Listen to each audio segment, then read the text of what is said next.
Hello, everybody. Let's talk about Illuvium today, shall we? So, I want to go over 6 things that I'm really bullish about with Illuvium. I know the title says 5, just it sounds better than 6. Think about it as a freebie, right? So, these are not the only things I like about Illuvium, but if I had to narrow it down for someone who is looking into a gaming crypto or looking into Illuvium specifically, what are the things that I think that you should know to start your own research, right? And that's what I'm going to go over with today. And full disclosure, yes, I'm in Illuvium. The reason why I got to announce this is that I will talk about coins that I'm not in because there's a lot of great crypto out there. There's also a lot of less than great, but all I'm going to do today, no financial advice, just give you my thoughts, my opinions, with a little bit of information mixed in with it. And if you've been here several times before, or you get something from this, please do press the like and subscribe buttons. But now, with that being said, let's move forward. Let's talk about Illuvium. The first big thing about Illuvium, which is also one of its defining things or something you really need to know about, is that it's 3 different games, right? And I see this as one, just something you should know if you're looking into it. Don't forget about Illuvium Zero.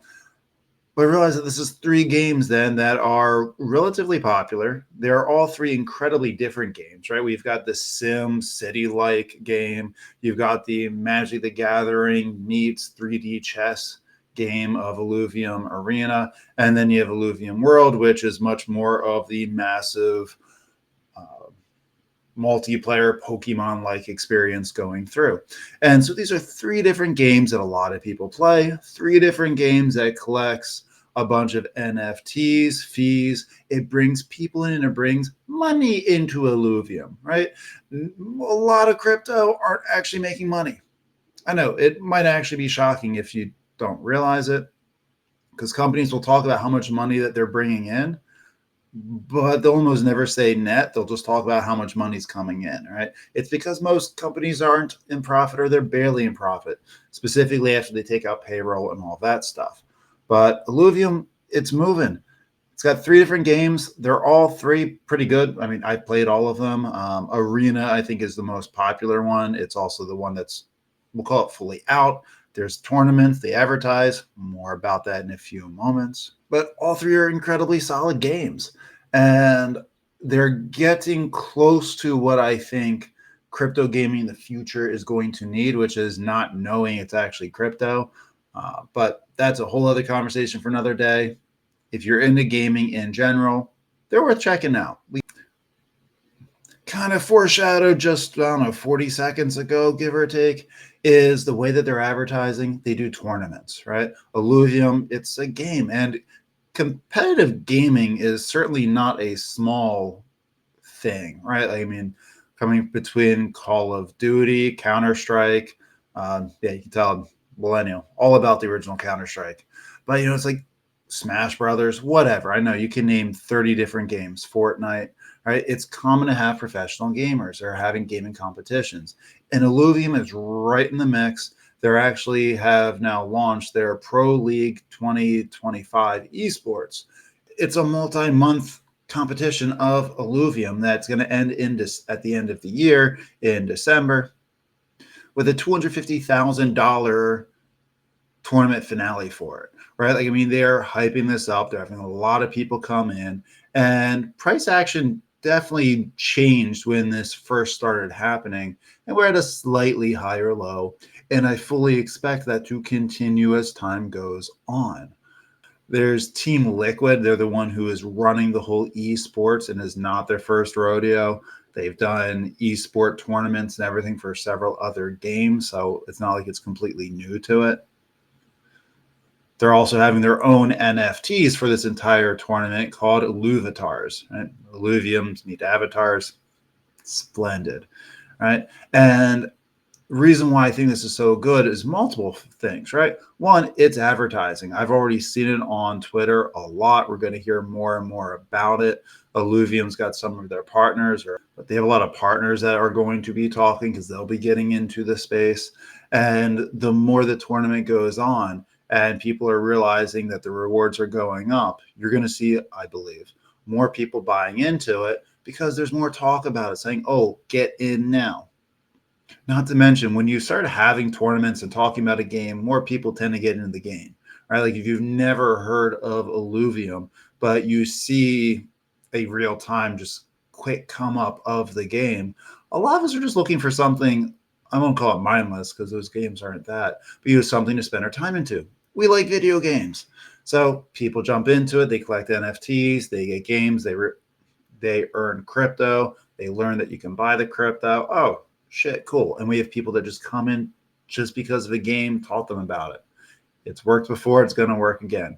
Great stuff. Now, the more nerdy side, but economically speaking, they have a buyback system. And I love buyback and burning systems. It's a way of controlling inflation, and it's a good way of not just keeping the amount of coins in a certain level, but keeps the price in a certain level. And there's always money circulating through. So 100% of the in-game earnings. So this would be revenue from NFT sales, from land sales, in-game fees, fees from their little marketplaces, everything in all three of these games. All of that revenue goes back to buying back the Illuvium to put it into staking. So what that does is it takes Illuvium that's out there in the free market, pulls it back, prices come up because they're buying from the full market. They actually buy it with Ethereum, and then they go ahead and lock that Illuvium back in to be staked or rewarded. So I love buybacks because they're constantly putting the money going back through circulation. I mean, that's what an economy needs, right? It's not that we just need to constantly buy something or sell something. We need the back and forth of both. So I love when crypto companies are willing to buy back their own crypto. And this is an automatic thing. And they have been known and have kind of hinted that they could do a large buyback in the near future.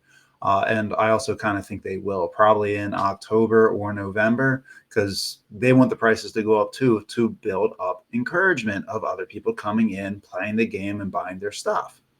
So as the tournament comes in and they start talking about the quarterfinals, semifinals, I kind of expect them to do a large buyback, see how much the price goes up. Even if it doesn't, they talk about it and they say that they put in, there's only 7 million some Illuvium, right? So if they say they go ahead and they bought back 100,000 of them or something, it will move the needle a little bit, but that's going to get a lot of people like yours truly to look into, see the price, and maybe get some more of it. And that's going to be a pretty large systemic thing. As a kind of piggyback on that, different thing, but also good to see, is the team has announced that they're not doing any selling for now. It's like this is a standard set in stone, can't change overnight because eventually it probably will. But the team has announced that they're halting their personal Illuvium dumps. Now, I don't think that means how they pay a lot of their employees in Illuvium. I think that's still happening.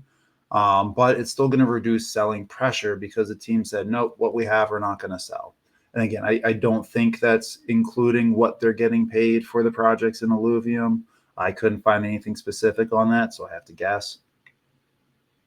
But as soon as you say the team isn't selling now, that does a couple of things. One, that reduces selling pressure from everyone else. Like, well, if the team and the early investors aren't selling, less selling pressure, it means things can add up the price action to go up a little bit. Secondarily, I think they're doing it due to timing. A lot of companies have been doing buybacks, refusing to sell right now because they know the prices are going up too, right? Their whole job is also to make money. So when you see a crypto company doing something with their own crypto, like buybacks and refusing to sell, it's because they think that they're going to make a lot of money from it soon. So follow the people who know and just don't fall too far behind, right? Um, Closely follow them. So that way, when they do decide to start selling in the near future, you're right there with them or right before them. And it's just a great sign leaning into altcoin season of how everything's kind of coiling down to spring up with a lot of catalysts coming up. And Illuvium is going to move fast, right? There is a tiny coin supply, roughly 7 million of them, right? And with that being said, it's just scarcity, right? So once the demand comes in with that small supply, Illuvium flies in both directions pretty effing quick. So have your buy limits, sell limits, all that stuff set and ready because it's something that's going to be easy to miss. Next, I'm sure other games are doing this, putting AI into their NPCs. Other games have to be doing this, right? I didn't even think about this one until I was researching, read this, and this was something new to me. That makes all the sense in the world of putting AI into the NPCs of video games. So that way they're not as scripted. They can change a little bit based off the interactions and everything that's happening. And I do not know exactly what this is going to mean in terms of playing the overworld game, of how AI they're doing. But when you start allowing the NPC characters to kind of have a little bit of their own mind, a little bit of free will, or at least responsive, more so than if you say option A or option B in a role playing game, they do these things. But they can compound that 7 different ways. Maybe they'll react to what you're wearing, what alluvials you're carrying, what direction you're going, something that just happened in the background. And having AI integration for NPCs, I just think is really freaking cool. And this tech can do a big thing for a lot of AI gaming. You'll add a little bit more personality and randomness to all the excursions and everything that happens in the game from an experience wise. So this, I guess, doesn't do anything for price action. But if you make the product, which is the game, better, kind of comes in with price action. And yeah, the nerd in me think that's really cool. Lastly, price action has been moving. It hasn't been booming. I'm not going to sit here and say that it's gone up, 80% or anything, because I trust most of you guys can also look at a chart. You probably should once in a while if you haven't. But things are loading up pretty well. It's going in a pretty steady uptrend. And I'm not going to pull the chart up today for this. I will do this in other videos because I'm going to start getting a little bit more technical analysis going on, especially once I start selling some of my crypto, my spot bags and everything. I'll do a lot more of leverage and swings. But a lot of analysts are now predicting Illuvium to start going up. The first big thing with that is analysts are now talking about Illuvium, right? It's a much smaller market cap than what most people talk about, which is the top 50, right? I mean, you'll hear analysts every freaking hour talk about Solana, HBAR, XRP, um, obviously Ethereum and Bitcoin, right? But now there's a lot of analysts that are keeping their eye on Illuvium because it's getting streamlined attention. And the fact that gaming hasn't really hit yet, there hasn't really been a mini gaming narrative or anything this cycle. You can look at Avalanche, for example, hasn't really moved, and that's like the godfather of crypto gaming. I'm waiting for a huge explosion from this. And again, I think it's going to happen very quickly. And we're going to have certain targets that are just going to be hard to get past. Like I think $30 when it essentially doubles from now. When I looked, it was 14 and change today. But I think that $30 is going to be a hard point to get past. When I say 30, right? Realize it's like 20 to 33, right? It's always a range. And then it's going to blow past that. I don't think it's going to stay at 30 long. And it's blow past that to 50. There's going to be a lot of selling pressure there because there's a lot of people who bought around 50. And everyone right now is still kind of in that mindset. I want to get my money back on the smaller cryptos. Right, Illuvium's roughly 100 million market cap, so it's in the micro to small market cap, depending on what day of the week it is. But I think 50 is going to be a hard spot to go past. Also, just mentally. Again, I talk about this all the time on the channel. Fives and zeros, it's a mental barrier for people to go past. But the next one then is going to be 100 for same reason. A lot of people bought around 75 to 80, and there'll be more excitement and hype when it gets up that far. They'll wait for the 100, and then from there, we're probably going to burst up to 150 to 180.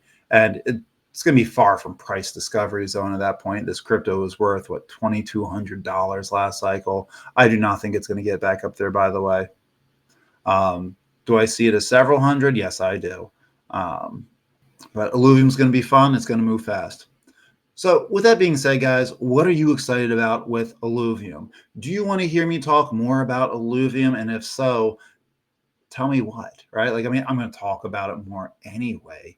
But if you want to know more about just the internals of the games, if you want to know more about what's going on with technical analysis and price action, and entry and target zones. If you want to know more about the back end of what's going on with the tech, let me know in the comments down below, and I'll target that a little bit more for you guys.